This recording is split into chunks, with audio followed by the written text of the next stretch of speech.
Zahvaljujem predsjedavajuća. Podržala sam izvješće o strategiji za zaštitu i provedbu prava intelektualnog vlasništva u trećim državama jer je neophodno poduzimanje aktivnosti kojima će se spriječiti i umanjiti štete od povreda prava intelektualnog vlasništva. EU gubi 8 milijardi eura godišnje zbog toga. Međutim, krivotvorine i povrede prava intelektualnog vlasništva predstavljaju ne samo veliki ekonomski rizik i gubitak, već i rizik za zdravlje i sigurnost ljudi. Lijekovi su četvrtu godinu za redom najkrivotvorenija kategorija proizvoda. Upravo zato je neophodno raditi na ovoj strategiji i na unapređenju sustava zaštite intelektualnog vlasništva te pružanju pomoći trećim zemljama u uspostavi kvalitetnijeg i učinkovitijeg sustava prava intelektualnog vlasništva.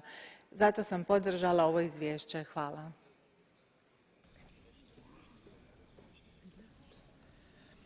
Und der nächste Redner wäre nun Herr Bill Etheridge, aber den sehe ich auch nicht. Insofern kommen wir